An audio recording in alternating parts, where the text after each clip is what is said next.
As you look at this, and you heard part of my intro, I am not briefing you from a political position whatsoever. As a former officer in the military, you're not authorized to talk about your political party, who you vote for, what you think. If you ask me point blank, I'll tell you. But I look at this, and it's very easy for me to be very apolitical as I go through this. Understanding this audience, I will brief you from a religious perspective. Same thing applies. In my adult life, this was easy to divorce myself because I had no choice. So I've been doing this most of my life. I've had to keep these things inside and free from who I was working with. Now, I no longer have to do that, but for the purpose of this brief, I try and stay right down the middle and not push any agendas of any kind, frankly. In the intro, you talked about executor of U.S. policy. By about the age of 30, I realized very quickly that I was simply a tool to be used by the executive branch of the government. I was old enough, mature enough, and started to realize that was my role. And frankly, I accepted it. Everybody compartmentalizes a different way, and some of the things I've been through, which we'll get into, drive this perspective. That being said, I don't do this anymore. And as I go through here, I am much like you. I go home and I read at night, and I watch the news, and I judge. And I Monday morning quarterback and say, that politician doesn't know what they're doing, and this guy's dumb, and I literally think that I can solve the world's problems from my living room. In the reality, that's just not true. But I do want to talk about the world in a very meaningful way, and I'm going to keep enough time for question and answer at the end, because I think as I go through this, I'm going to make you a little uncomfortable. I'm going to say some things that you will not like. I'm going to say some things that you will disagree with. So as we go through this, feel free to challenge me at any point on my thesis, and at the end, feel free to challenge my thesis. That interaction is the real value. It's not what I'm going to go through as we look at today. Last point. From my perspective, this is what will stretch you. I am going to talk of how I view the real world, the world as it is. We are all predisposed. All of us are predisposed based on our religion, based on where we grew up, based on how our parents brought us up, based on the environment and what part of the country we live in. We are all predisposed. All of us, to include myself. That being said, I'm going to stretch your comfort level as I go through this. The world has changed. Every single one of you in this audience, to include myself, both from being a parent and a business leader, are failing, and you're failing massively. 30% of the people in this room have already been hacked. There's malware on your phone, there's malware in your system, and people are in your business and you don't even know it, and you assume it's the other guy. People are in your home, you don't know it. They're on your computer, they're on your phone. Simple example, has anybody here used the public Wi-Fi for the hotel, the Westin Wi-Fi, since you've been here? You are failing massively. I have 22 hackers that work for me that have friends that their entire life, all they do is target conferences. 3 times a month, they go there, they replicate the Western page. When you go to log on and put your room number and last name, you're logging onto their computer, not the Westin. This is a global industry. We're going to get into that. The bottom line is business CEOs and leaders, you're failing massively. JP Morgan lost $400 million in 2015 through hacking. They're now spending $1.1 billion this year trying to get it under control, and they're failing. The Russian mob stole $35 billion last year. Nobody's ever gone to court. Nobody's ever gone to jail. We don't even have international law for it. We'll get into kidnapping. We'll get into terrorism. We'll get into the realities of what's going around. But most of you get on an airplane or send your kids or your employees around the world, and you think cheap insurance is going to carry the day the way it has in the last 80 years. Insurance is garbage. It is reactionary. It will do nothing for you in crisis. Corporate and personnel transformation required. This is the simplest way I can put this to you. If you don't start thinking about how you're going to protect your people, your infrastructure, and how you communicate in a different way, you will start to fail. I have watched both individuals And businesses now lose money over and over and over. I've watched their brand get destroyed because they think everybody's going to get the other guy, not them. Global hotspots. All of you on the right-hand side, my right, your left, you get a full dose of this every day in the newspaper. You get it online. You get it at night on the news. You get it on the radio when you're driving. All of us get a full dose of what's happening around the world and those causes. You hear it. Here's my challenge to you. And I hear a lot of speakers today at this convention talking about when do you stop and think? When do you have time out for yourself to absorb what's going on and make good decisions? I would agree with that. Here's my challenge. In that time of you taking back and thinking about what's going on in your personal life, thinking about what's going on in your family, your religion, and your business, you better start asking yourself this. So what? This is where you're all failing. You're not asking yourself the so what question. What do all those causes, what does that mean? What should it mean for your personal life, your family, and your business? How should you change your behavior? The world is changing exponentially faster every year. Most of us live in a little bubble, just continue to live the way we did last year, 5 years ago, a decade, 20 years, 20, 30 years ago. You better start to wake up because it's coming. So as you look at those causes, you know that, but you don't ask yourself, so what? What I'm afraid of and what keeps me up at night, I heard that question today, are the effects. This is where I get lots of pushback. People say, oh, Dale, there's no way. The disenfranchised in the world now have a vote that they've never had ever. If I am a disenfranchised kid from India who grew up in a small village, 40 years ago I would have never went beyond 10 miles of that village. Now, because of cell phones and computers, that same 10-year-old kid can look up the last gas bill you paid. He can look up your net wealth. He can find out what golf club you belong to. He can find out where your kids go to school. He can track your vacation because your kids and your wives are sending photos of you in the Med. That is a game changer.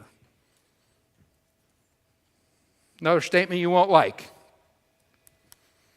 There are not enough bullets or bombs to kill our way out of these problems. There's no such thing as World War II. The Germans and the Japanese and the U.S. and the Brits, we're going to fight tank on tank. We're going to tank airplane on airplane, man on man. If you think that we can kill our way out of ISIS, you are wrong. If you think we can drop bombs in Syria and fight our way out of this, you are wrong. And this is why. If I go into a raid and I kill these two guys here, every relative for the next 5 tables just became radicalized forever. And then they pushed their agenda out, and now they're radicalizing people in Europe, Africa, San Bernardino, California, Orlando, Dallas, New York. You cannot kill an ideology with bullets. You can contain it. You can minimize it. You can make it hard for them to plan, organize, train, and equip themselves. We have to redefine our definition of success. Success in the New World Order is containment and making sure that they can't plan, equip at a mass scale. That's reality. If you think that we're going to drop bombs and kill our way out of this, you're wrong. It's not reality. We have now spent $7.2 trillion trying to kill Al-Qaeda and the Taliban, the original groups we went after since 9/11. Are they still alive? Al-Qaeda controls 75% Afghanistan. We spent over $3 trillion trying to kill those two organizations. You can't kill an ideology. And I've done a lot of killing. Rise of the middle class. As you watch China, 3 things come with this. Middle class wants to eat meat, drive cars, and no longer will take 50 cents a day.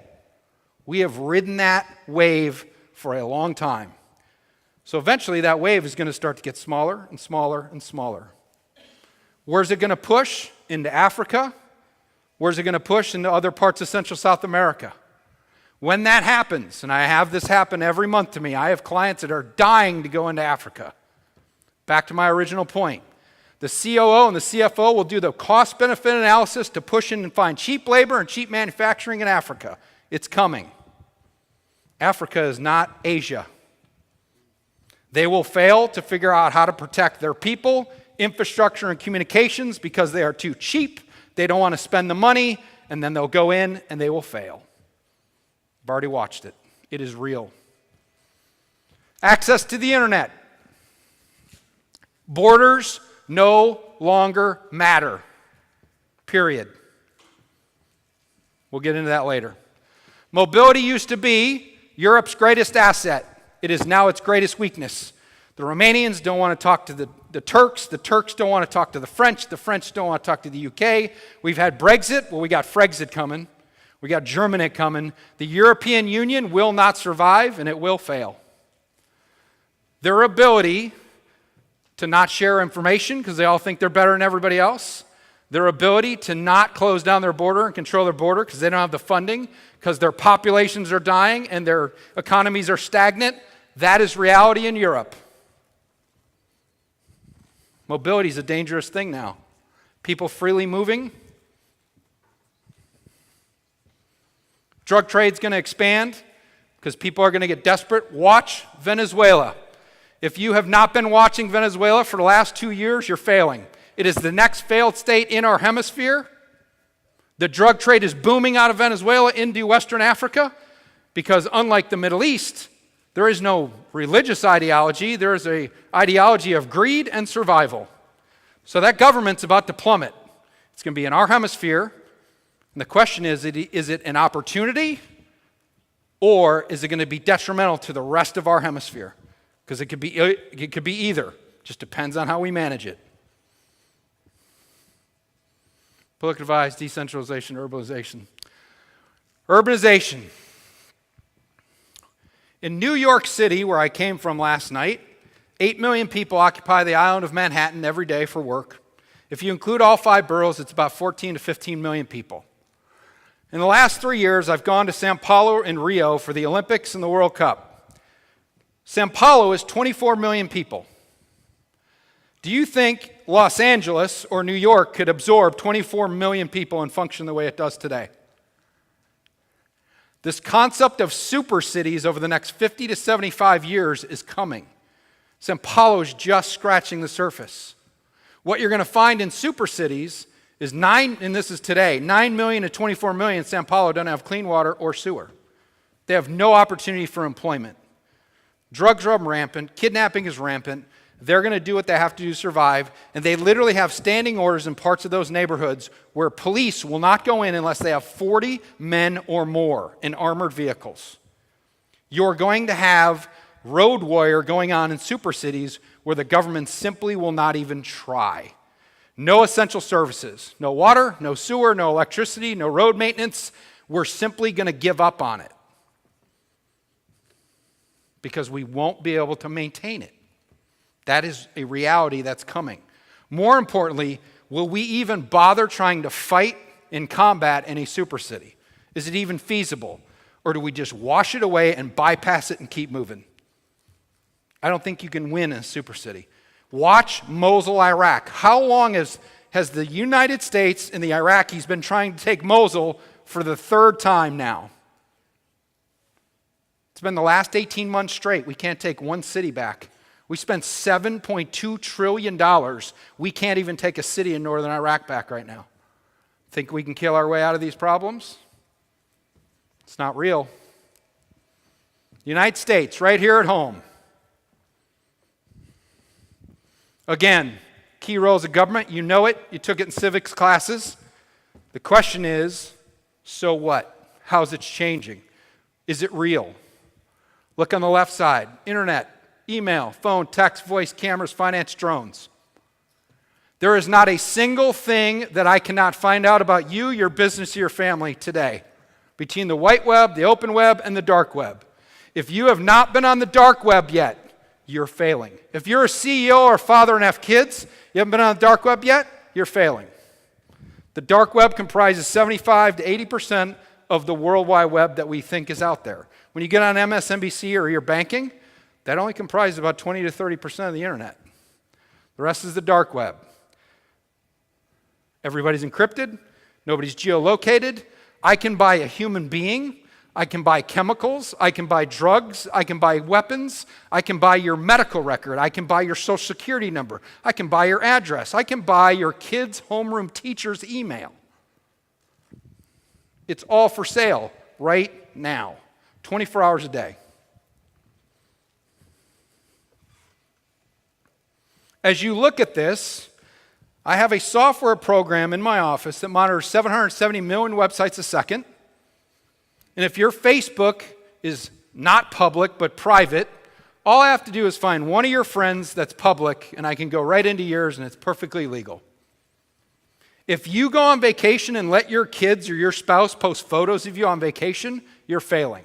Because all I got to do is watch, wait for you to go on vacation, and I know all your other homes are empty, your vacation home is empty, and I go in. How many of you had somebody come into your home or office and check to see if you have what's called Wi-Fi leakage?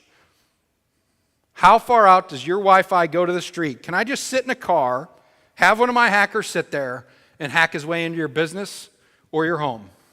It happens every single day. Drones. Well, let me make another point. I can track every Google search, every email, every text, everywhere you go. Every time you go through an airport or an Easy Pass, I can track you. How many of you have OnStar in your vehicles? I can track you. If you use Wi-Fi since you've been here, I can get all your information in less than 30 seconds. If you travel internationally and think the JW Marriott's Wi-Fi system is safe, I've had over 30 clients get hacked traveling internationally, and they say, I stayed at the Ritz. I stayed at the JW Marriott. That's a reputable business. Has nothing to do with hackers. Lastly, drones. This should be alarming. We have a drone problem growing, and all of this is only going to get more evasive over time. No matter what the administration is, the use of these tools is a balancing act. The government can pull all of this at any time it wants on everything about you. The question is, does that get abused? And drones are going to be a huge problem in the future. Right now, tonight, in every major city in this country, since 9/11, we have what's called Joint Fusion Task Force between the FBI, local law enforcement, and federal. And what they do is watch, read, and listen anybody of interest. So tonight in your neighborhood, if there's somebody living in your neighborhood that is of interest, there could be a drone up over that house. So my question to you is, should you care? And my answer is you should, and here's why. What if that drone sees something of interest in your kitchen, in your bedroom, in your house? Could that be abused? I'll tell you, it already has. Go back and Google Director Mueller, the last FBI director. Every FBI director at the end of their 10-year tenure goes in front of Congress to give a state of the United States, state of security, state of law enforcement. On his way out, he stated in front of Congress, based on a question from a senator or a congressman, he said, has the FBI ever used drone and collected on U.S. citizens in this country? And you're seeing this because of you're also seeing this kind of diatribe because of the election. The answer was, yes, sir, we've collected on U.S. citizens. The next question was, how often? He said, I don't know that answer, I'll get back to you. The last question was the most interesting. And the question was, what is the FBI's policy to collect on U.S. citizens? And the answer was, we're working on that with the Department of Justice.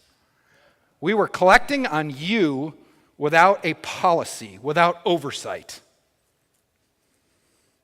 This is a slippery, slippery slope. Is there any civil rights left in this country, and how do we protect the little bit that is? That's a hard question. If any of you were the next president of the United States, and you had the capability, and you were in Austin, Texas 3 years ago, and a guy piles into a crowd at a music festival, he's drunk and high, kills 6 people, he injures 14, and now he's doing 140 miles an hour up I-35 towards Dallas. Should we have a policy that says, police witnessed him kill those people, put up a drone, strike that car before he kills anybody else? because we could do it tonight. Right here at Hilton Head, we're very close to a place that has special operations forces and helicopters stationed right here. We could put those boys up tonight and strike anything we want. That is going to be very hard to fight. Human nature is going to get to the point where we have these capabilities. How do we fight that urge to use it? Because do you really know without due process? Was there somebody in the back seat with a gun to his head? Was he doing this because he was being blackmailed? Did somebody drug him? We don't know. But the simple fact is we have the capability to do some really aggressive, egregious things because we, the United States, kill more people every single day in the world by drone than any nation in the history of the world.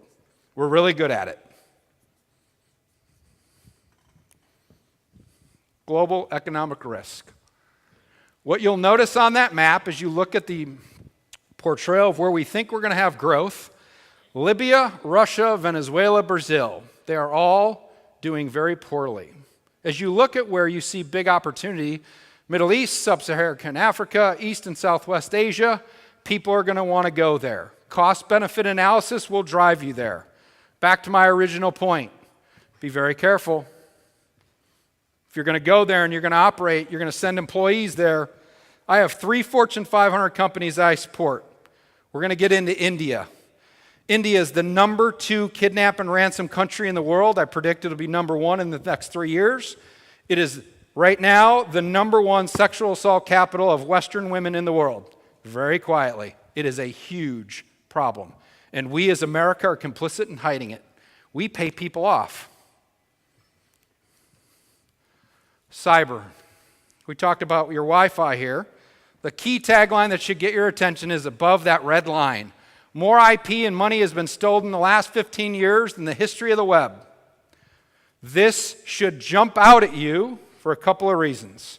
1, your phone is not safe. 2, your computer is not safe. 3, if you don't have a cyber service on top of a cyber service at your business, you're not safe. And if you don't train your people and compartmentalize your data, it's just a matter of time.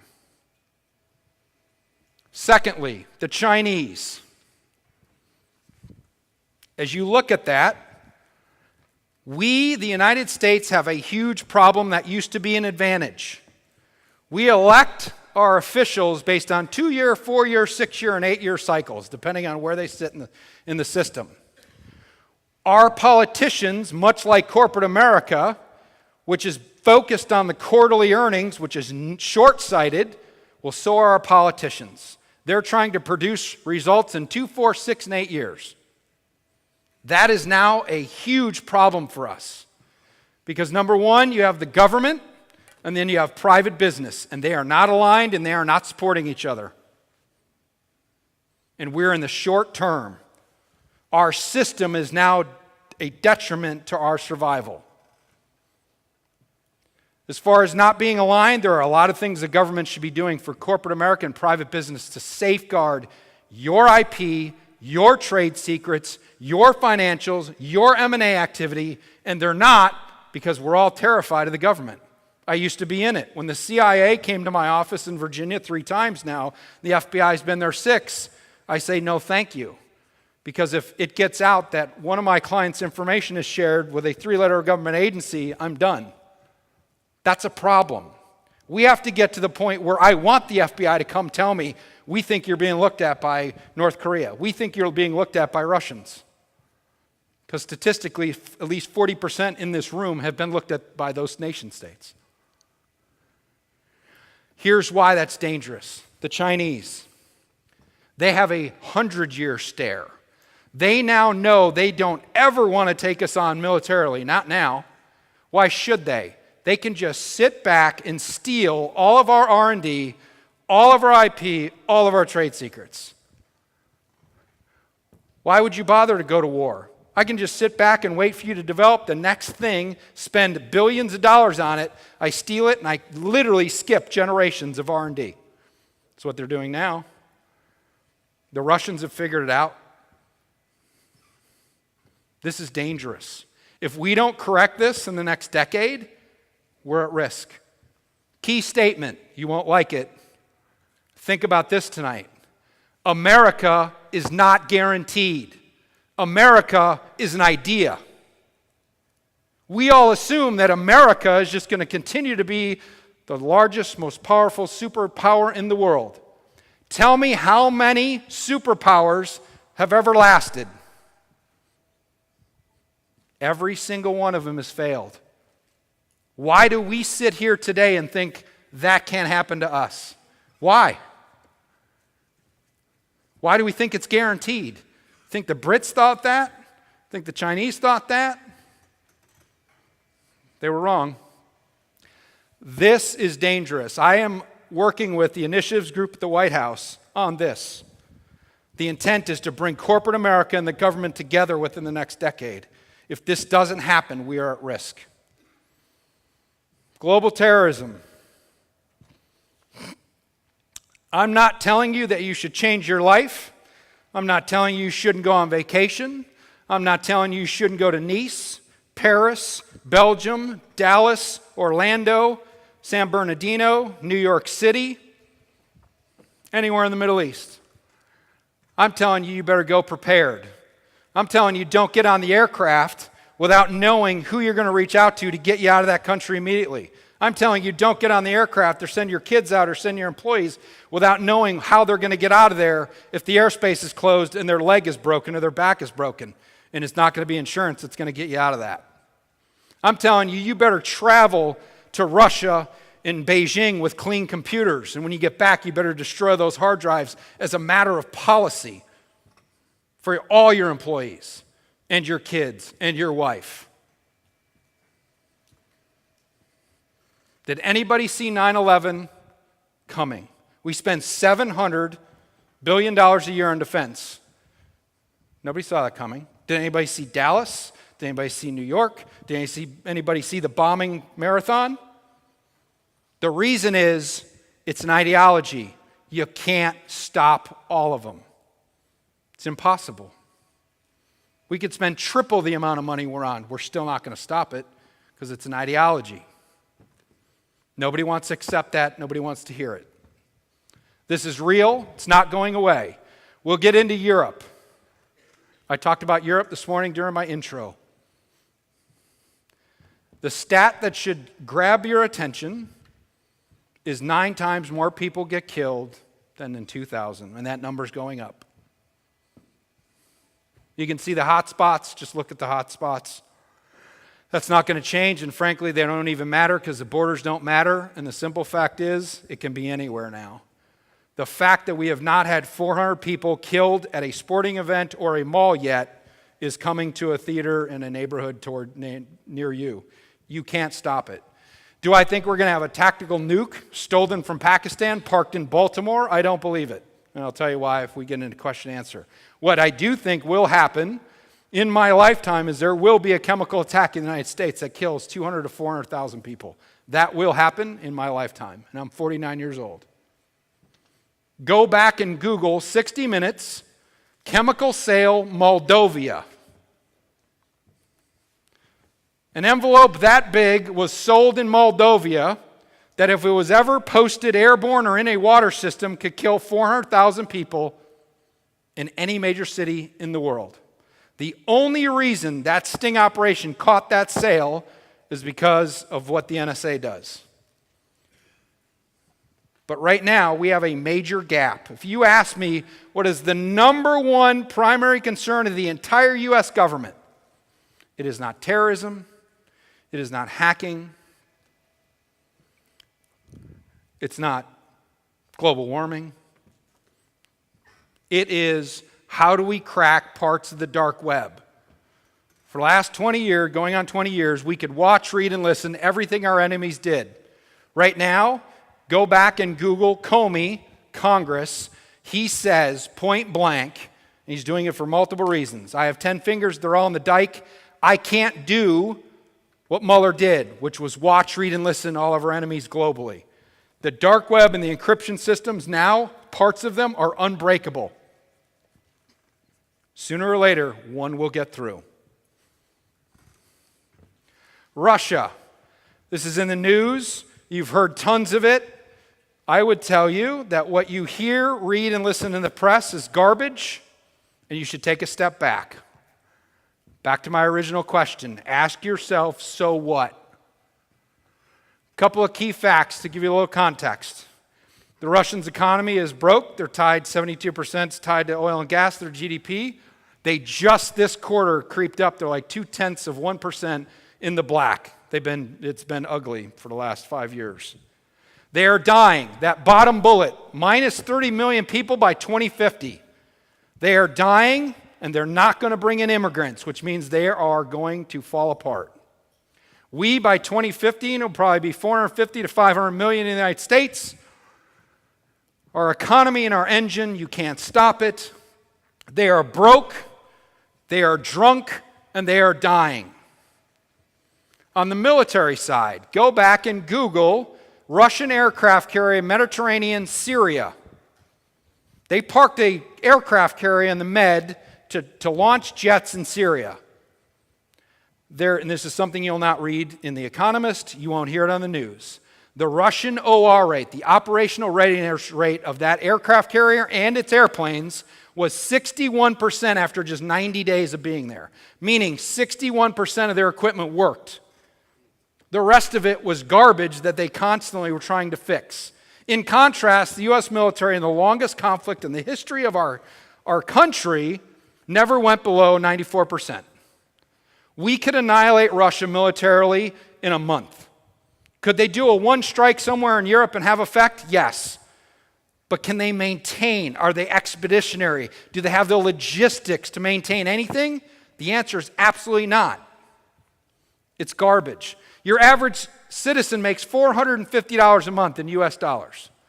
$200 of that goes to rent, which means they have $250 disposable income. Should we really be worried about Russia the way we are?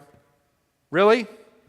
The one thing they are doing well, admittedly, is they've figured out unconventional warfare and the use of cyber, and they're kicking our butt in it. We got to fix it. We have to be more offensive in cyber than we are now. That being said, you should be asking yourself if that's reality, and the USSR in 1989, at the height of the Soviet Union, controlled 15 other countries, and now they can't even take back the Ukraine. They can't sustain anything in Syria, but they're operating at geopolitical level. Why does Putin do that? That's a key question you should be asking yourself. Here's the answer. He does it because if he can't do that and make the Russian people believe they matter and they're operating at geopolitical level, he will lose them. And then the whole thing spirals down. Russia is not the boogeyman we portray them to be, nor are they the threat. So the next question you should be asking yourself is, why does the chairman of the Joint Chiefs of Staff and other politicians portray them to be the boogeyman? Here's the simple answer. If I'm the chairman of the Joint Chiefs of Staff, I need a conventional enemy to drive budgets and buy more tanks and buy more airplanes and drive that budget at DOD. That is a simple reality. It's nothing but politics. It's about money. And this is a dangerous game. We now have close to a $21 trillion debt. That debt's going to start to matter here real soon. And if we're playing that game to just build more ships for the sake of building ships so we can say we have more, but we have no real threat, that's dangerous. India, I told you we were going to talk about this. The West is complicit in hiding this, and it's not good. I have three clients that have now had females killed. I have clients that have females sexually assaulted, and they are just waking up to this, and it blows my mind because this is not hard to find. Those numbers in that first box where it says 11,209, those are official sexual assault reports. That doesn't include what's not reported, which is probably almost double. The conviction rate should stand out for you. 11,209 official reports, 9 convictions. Culturally, that is accepted. And here's why the United States hides this. We want smart people to run call centers and cheap labor and cheap manufacturing, and this is happening. And Only so much longer until it comes out. There's enough lawsuits going on in the West right now. This will come out. We have to fix this. Talk about a political power play. If I'm President Trump, I'm going to India and saying, you better fix this or I'm going to pull all this business out of here. This is bad. So I had a very successful Indian businessman in Toronto a few weeks ago raise his hand and say, Dale, you have a sexual assault problem right here in the United States. I said, you're right. We have a massive sexual assault problem in the United States on college campuses. First thing that came to my mind. We got to get control of it. We're not very good at it. But the difference is this. If I had 11,209 sexual assaults in, pick a city, Savannah, Georgia, it wouldn't be 9 convictions. It'd be about 65%. That's the difference. Even as poorly as we manage this, we're still better. The Middle East. We have now been at war and continue, and the war is not over. Anybody that thinks the war is over, you're wrong. Period. The war is raging still. We just don't have 150,000 men sitting in Iraq. But in the cyber domain, in the human domain, in the kidnapping domain, we are still killing people every day, every night. We're killing more people by drone every night. And at the end of the day, there is no such thing as winning a war in classic sense anymore. I believe that our politicians have to stop saying the following 3 words, and you will not like what I'm going to say. You have to stop using the word victory, you have to stop using the word destroy, and you have to stop using the word defeat. You can't defeat an ideology. You cannot destroy an ideology, and you never are going to be able to declare victory on ISIS. Because it's an ideology. You can kill 100. All it does is incense people around the world and you create 1,000 more. That is reality. Most incredible thing I ever saw as a commander in Iraq is I ran what was called a DHA, a detainee holding facility. It was a prison. But it was a prison for the top 25 worst in the region, only to be used by Joint Special Operations Command and the CIA. I only saw the worst of the worst. I never had more than 10. That being said, I knew if anything ever bad happened in that prison, my career was over. I'd go there every morning after I'd be out running around missions all night. That was the first place I went every morning when the sun came up. The most astounding thing I ever saw was we interviewed the spouse of the number 3 highest level terrorist in Iraq at the time. We broke her after 8 months. She was being interrogated by 2 female interrogators, one from JSOC and one from the CIA. This statement is when I realized I had the wrong context. I was wrong. She said, I have 6 kids in my family. The first 3 I had before the Americans invaded in 2003. Those 3 kids were my family. My husband and I intentionally had 3 more kids to kill you. You think you can carry your way out of that mentality? Think there's enough bombs and bullets? Think there's enough special forces and drones to counter that? This is not World War II. Wake up is the message. The Middle East. Why in the world do we ever think that we're going to go into Iraq and create democracy? How is that a good idea? So after 16 years, if I polled you in a quiet room, every one of you, I pulled you in, and I gave you a simple quiz, 90% of you would still not understand the borders don't matter. You wouldn't understand the difference between a Sunni, a Shia, and a Kurd, and that's all that matters, and that the tribes make up reality in the Middle East. There are 4 countries in Iraq. There are the Sunnis in the green, or excuse me, in the brown, the Shia in the green, and the Kurds in the north. That red dot that says Baghdad, that is an island of democracy that we have created by spending over $7 trillion. And here's why it'll never work, ever. You're Sunni, you're Shia, you're Kurd. You're in parliament, here's the issue, vote on it. There is no such thing as nationalism. I say I'm an American.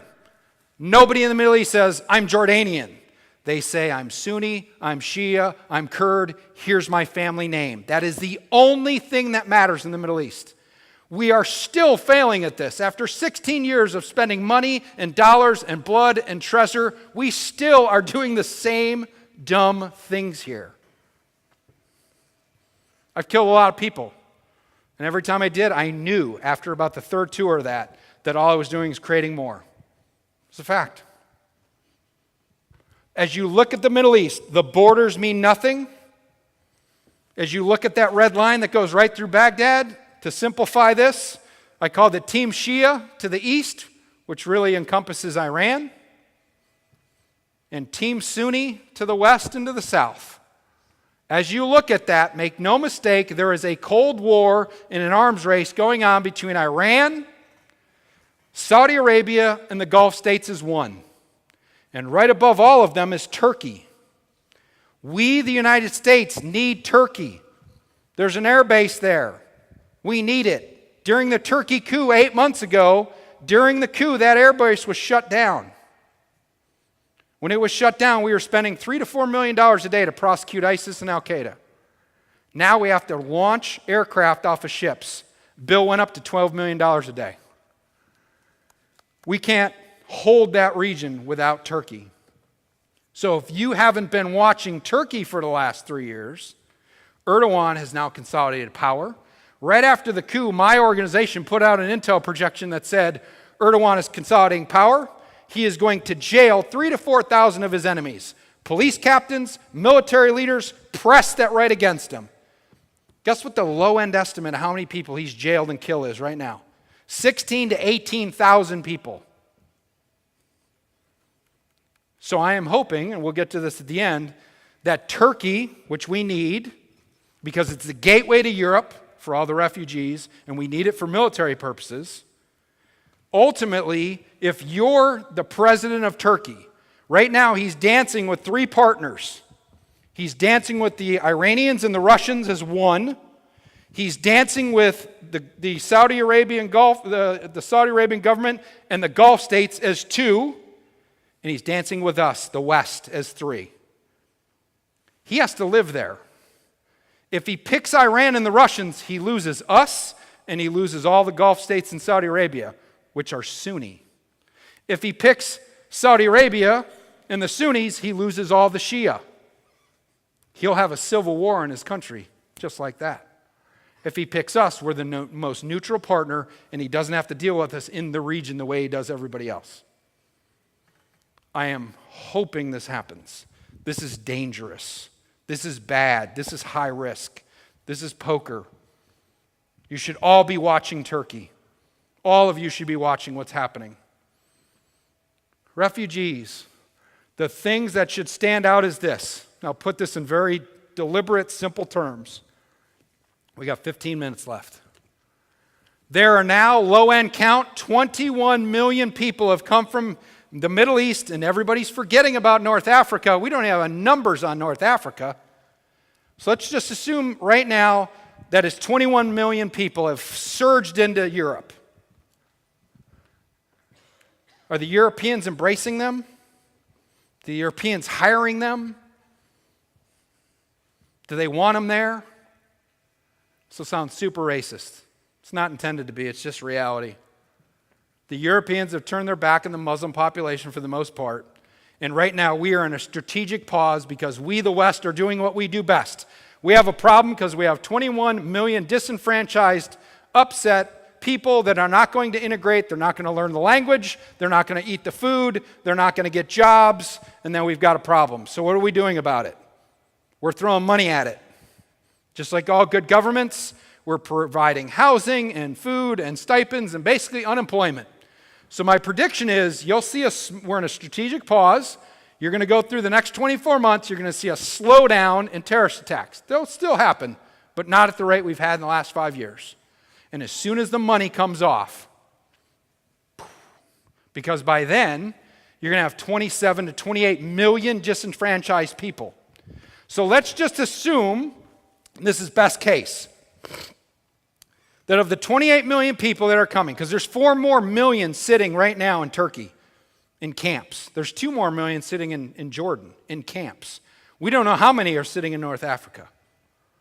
So 2 things, just mathematical, you're all smart people.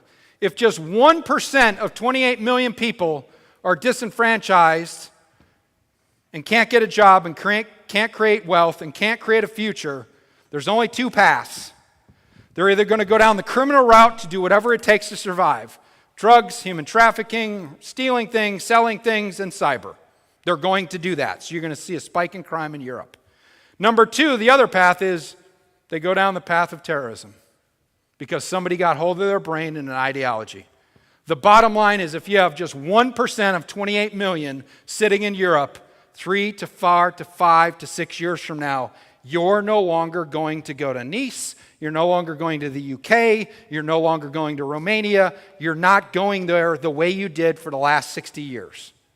You're not going to send your kid to go there and backpack after he gets a PhD the way you did for the last 40 years. And more importantly, if you have business in Europe, you're no longer just going to jump on the airplane as if you're flying to Orlando to go to Disneyland the way we have for the last 60 years. It's going to change. See that red route? See Turkey in the bottom? This is not good.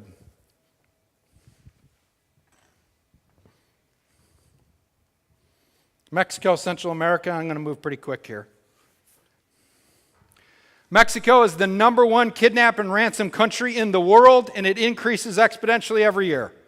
Low-end reported estimate is 300 Americans last year in Mexico kidnapped. That doesn't include the unreported. It's probably closer to 500 Americans. 110,000 reported kidnappings in Mexico. I've done 8 kidnap and ransom cases in the last 8 years. 5 were in Mexico. Of those 5, 4 were women. If you get off an airplane, I can just sit in Mexico, take your photo on my cell phone, run it through some black market software. I can find everything about you in 30 seconds. If you fly in a private jet, I just sit outside the FBO and I pay the kid to give me the plane numbers of all the private jets coming in. I've done studies on this for an FBO that was tied to a cartel.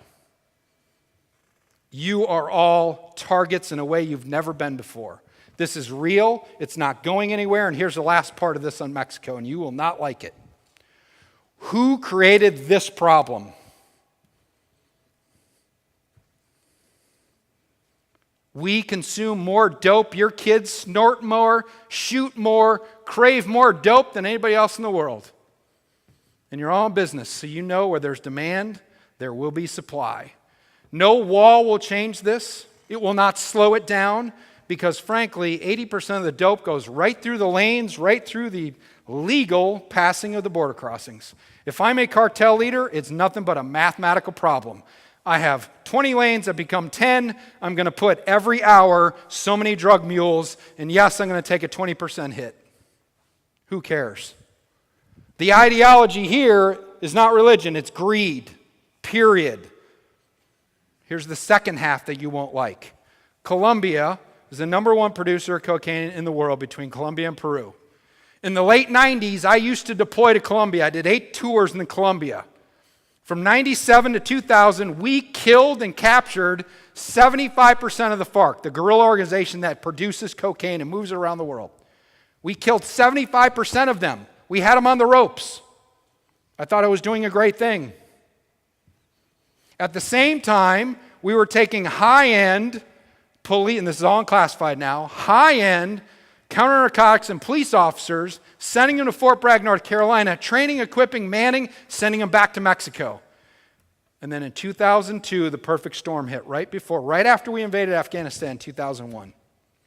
We had the Colombians on the ropes, and what do they do if they're good businessmen? The same thing you would do in your business. I have a threat to my business. I need to outsource my supply chain. I need to get out of the movement of dope. So they went to the Mexican cartels. They outsourced the movement. Now they basically told the cartels, you get 60% of every kilo of cocaine that you move. We get 40. We'll keep producing it. Let's go.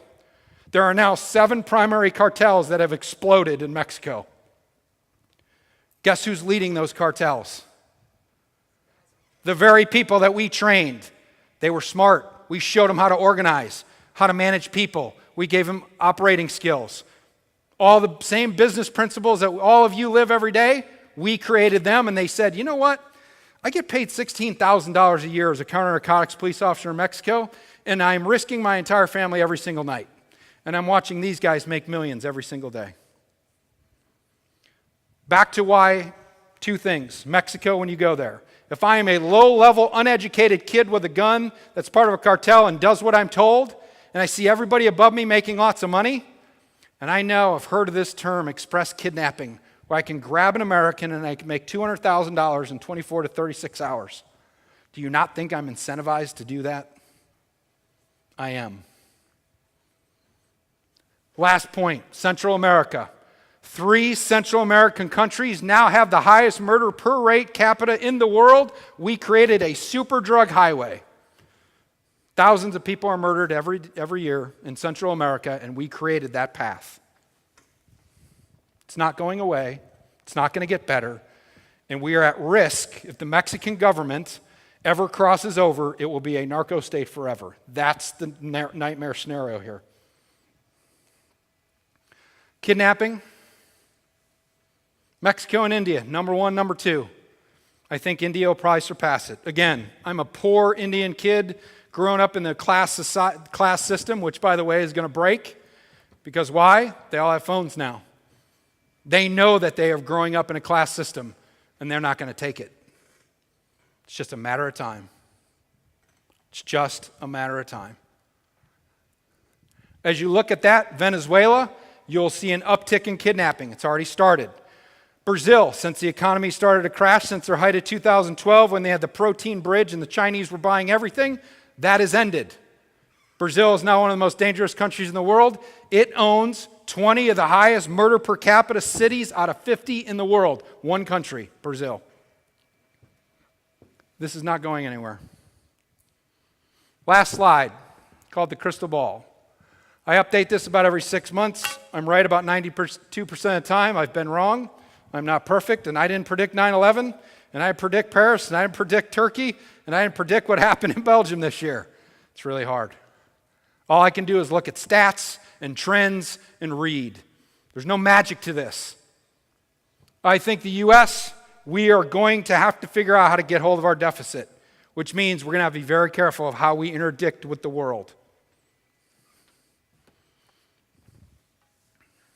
Mexico, we talked about. Venezuela, we talked about. Watch Venezuela. It's already having effects in Colombia. It's already having effects in Central and South America. It's already affecting Africa. Africa and Mexico, I think you're going to see manufacturing grow over the next 2 decades because China's going to contract because they're not going to take 50 cents a day anymore. The European Union will break up. Germany's influence and power will shrink. Merkel will probably get reelected, even though just because she doesn't have an opponent. But make no mistake, they took in 1.2 million refugees. They've had more mass sexual assaults, and now terrorism. They're not happy. They shouldn't be. Turkey will ally with the U.S. I really hope that happens. Russia collapses. When I say it collapses, I simply mean not that it'll go away and not that it won't be a nation state, but the concept of dealing with Russia in the classic term of being a superpower will collapse. It has no future. Poland will rise. Look at the demographics. Smart, young, completely buy into the capitalist system. Very, very savvy, almost look like millennials to us. This is one that all my Jewish friends and Israeli friends will always hate. I am hopeful that the Iran deal holds. Was it a good deal? No. Was it negotiated well? No. But we are where we're at, and you can't go back, and here's why. If the Trump administration goes back and says, we're going to rip the deal up, here's the problem with that statement. The only reason the sanctions worked is because all 8 countries bought into it. Our allies will never come back with us because they've already signed million and billion-dollar deals for roads and infrastructure and construction and manufacturing and everything else. That's a simple reality. They're not going to come back with us. So if it's just the U.S. that rips up the deal and re-implements sanctions, it's too late. We'll have zero effect. It makes us feel good. We want to be tough, but it's not real. I hope this holds. We've bought ourselves another 8 years. I am hopeful as you look at the demographics of Iran. They are young, they are smart, they are educated, and there is more money and revenue flying around to create entrepreneurs and business than ever. And I hope that over the next 8 to 10 years, we see the mullahs being minimized, there's less rhetoric, there's less extremism, and you see them move towards us. The Kurds in Iraq are the perfect equal to this. Kurdistan does not have suicide bombers. Kurdistan is stable. Why? We created pipelines, generated wealth, and they are just as Muslim as the people in Iran. Those Muslims bought into the fact that they wanted to create wealth and a future for their kids over an extreme version of religion. It can happen. Not guaranteed, though. China stagnates. Japan will rise. Watch Japan. If you haven't been watching Japan, since World War II, they were not authorized to have a military. They are now. We, the United States, are going to build ships and give them to Japan. They're going to get a boost in their economy. They are going to be the proxy for us, and they're going to fight the Chinese in the Red China Sea to keep those sea lanes open for us. Watch Japan. India's class system will fracture. That is a lot of information. You'll disagree? Yes, sir. You haven't talked about the Philippines. I haven't talked about the Philippines. I think the United States needs the Philippines for two reasons. One, in that part of Asia, as you look at right now, this is a really scary thought, and this is part of the thing I'm doing with the White House. Right now, if we had to fight a war to keep the South China Sea and the sea lanes open, we'd lose. Lose. It has nothing to do with ships, capability, number of men, number of ships, number of airplanes. Here's why. Right now, every port where we would refuel and every port where we get more ammunition in Asia is either owned by the Chinese, literally the vendor is owned by a parent Chinese company, or through cyber, they own the cyber network and would shut it down. And the simple fact is, no war can be won without logistics. If I can't refuel, refeed, and put in replacements, the war's over before it started. We need the Philippines, we need Japan, we need Guam, we need all of our allies in that part of the world for the future fight that is coming. Now, this stuff with their president and Trump, and frankly, I don't know that it matters. I think it's a blip on the radar, it's short term. He'll come and go, Trump will come and go, whether he stays 4 or 8 years. In the grand scheme of things, I don't think it's a big deal. What I do think is a big deal is I hope that Trump can get us on even footing with the Philippines and that we can reestablish that relationship, because eventually we've pulled everything out of the Philippines, we're going to probably want to go back in. That's what I think about the Philippines. Yes? North Korea. I'll put this in the simplest terms I can. So, again, I'm sorry, use a different table. You're the Ministry of Interior, you're the Minister of Defense, you're the Ministry of Finance, you're a 4-star general, you're the number 2 in the government, so on and so forth. You are all in the hierarchy. You're the top 1% within the hierarchy of North Korea. And I'm the president. I'm crazy guy with the crazy haircut. Do any of us want to lose what we have? Any of us? Do we really want to go to war? Because here's why. I'll just show you the scenario. It's mutual destruction. This is an older crowd. I'm 49. We all lived the Cold War. The Russians fire a nuclear missile. We fire back. Eventually, everybody gets killed. This is exactly what will happen in North Korea. If North Korea fires a missile or anything, we're going to do this. Seoul is going to counter, then we're going to counter, and we will win through attrition. Because if you don't know it, every bridge and every road in South Korea and North Korea are already rigged to blow, so there's no mobility. No tanks will move, no vehicles will move, nothing. Everything drops, which means now you're just firing missiles at each other, which means 16 to 20 million people in Seoul will be killed, and eventually we're going to counter, we're going to kill so many of their tanks and so many of their artillery pieces because we have more, and here's the creme de la creme. We have so much air power, we'll take out their air force in about 4 or 5 days, and then we will just bomb them to obliteration. So here's the geopolitical piece now. North Korea is wiped out, South Korea is wiped out, but it survives.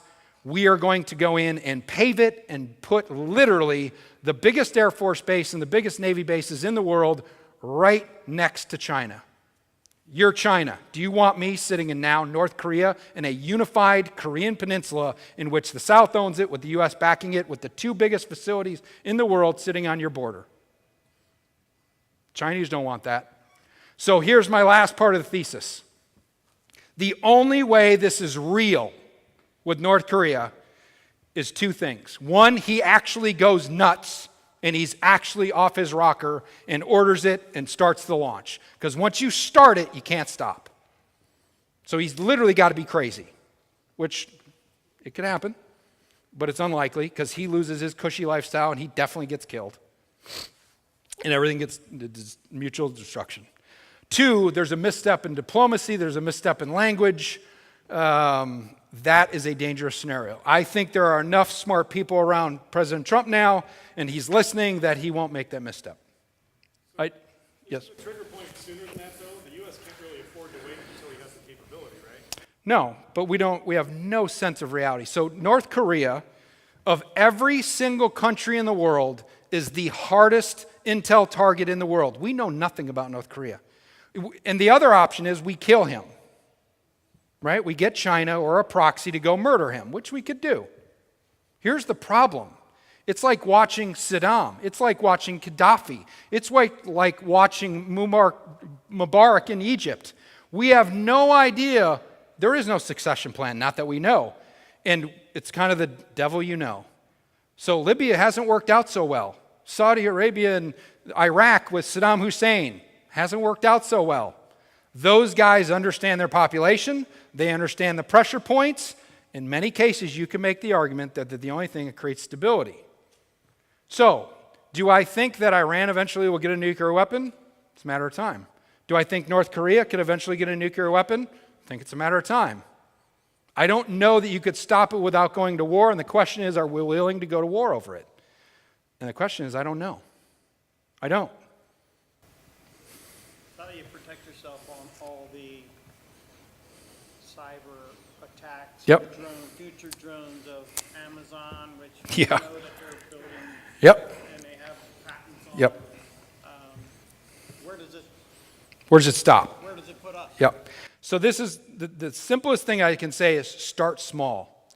Right now, when you go back to your room tonight, you should Google top 10 security settings of my iPhone or my Android or whatever it is you have.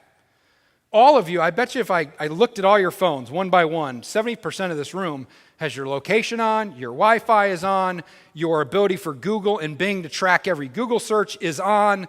There's settings on there that you can turn off to just basically make your phone as mute as possible, right? That's a simple thing to start, because here's the analogy. There's two guys in the woods. Guy next to me, I look over, I see a bear. He looks at me and I start tightening up my shoe. He says to me, "You think you're going to outrun the bear?" I say, "No, I'm going to outrun you." That's all we're doing with your cell phone and your tablet and your computer. Stop using Wi-Fi at Starbucks. Stop going to the JW Marriott in Mexico City and jumping on Wi-Fi. Turn everything off your phone. Don't go to Beijing, Russia, or Europe with your work computer. Go with a clean computer and destroy the hard drive when you're done. Bring in a firm to compartmentalize all of your information, to come to your home and look at your Wi-Fi, and literally in your businesses, train your people. Here's where all of us are failing. All of us do this. I think I'm worried about hacking. Hey, IT guy, go buy me more software, make this problem go away so I can just go back to doing what I want to do. I want to grow value and grow revenue. That's what we all want. We want the easy button. Here's the reality. There is no easy button in cyber. You have to do everything you can to protect yourself, and yes, you need software and IT. But two, you've got to train everybody at least twice a year. You've got to do it at home. You have to train your kids. Lastly, you have to compartmentalize all your data at the data level so that if a hack comes in, you can stop it and then compartmentalize the information and cut it off. There are only 3 ways to protect yourself. That's it. It's not rocket science. But nobody wants to take the time. Nobody wants to spend the money, and they think it's the other guy. Yes, sir. Effect of all this on U.S. missions? So, U.S. missions abroad as far as military? I'm sorry, mission work. Oh, mission work. So here's my comment. I support a bunch of them. I've had to go in and get 6 missionaries out of the Nairobi Mall in Kenya 4 years ago when it got attacked and over 300 people were killed. I've had to go in and get a group of kids that were led by adults in Africa and Mexico. They were there to build a church and build a school and do great things. Here's the problem, and I know with this group, we're all Christians, and I'm fearful. I had this conversation with Lindsay today. Yes, God is going to take care of us and we should have faith. Here's the problem. We should also plan. We should also prepare. If you're doing mission work, just like I said earlier, if you're going to a foreign country with an organization and don't have a plan of how you're getting out, if the airspace is closed and you have a medical problem, if you don't have a single button to push to contact forces to come get you in the middle of a mall or the middle of Paris or the middle of Belgium, you're failing. If you're not getting intel reports while you're there that's saying, these are the things that are trending, these are the areas you don't go. I know you want to build a church in this area, northern Nigeria. The simple fact is you can't. You can build it in southern Nigeria with a security firm, but you're not going to do it otherwise. We have to look at reality around the world for missionary work. That's my thought. Yes, sir. Rather than chasing people down with drones, which I think is cowardly. Yep. How could we best encourage the empowerment of the disenfranchised? Yep. So this is almost, I get these similar questions, and we're over time, so I'm going to have to stop. Here's my answer to that. I don't have a simple answer. My only answer for the disenfranchised is this. If we look the other way and we don't create conditions to create wealth and security and have opportunity in the world, you're going to have hot spots. And the simple fact there isn't enough money around the world to plug all the hot spots. We can't go into Africa and solve all their problems. As I talked about with Kurdistan, they're just as Muslim as everybody else in the neighborhood, but they don't have the problems because we created wealth with them. They partnered with us. They bought into our system, and now they don't have those problems. I don't have a better answer. I think it is the creation of opportunity and wealth and stability is the only answer because we're all human. We all want our kids to have a better future than we did. We want stability. We want to be able to go to school. We want to see them grow. If you can't do that and you can't get a job and everybody around you hates you and discriminates against you, it's just a matter of time before you go off the rails, and then it's down the criminal route or down the terrorist route if you've been an ideology's plugged in your head. I am over time by a bunch. I apologize. Hopefully this was not boring, different. And if you want to come see me and chat about any of this, come grab me. Thank you.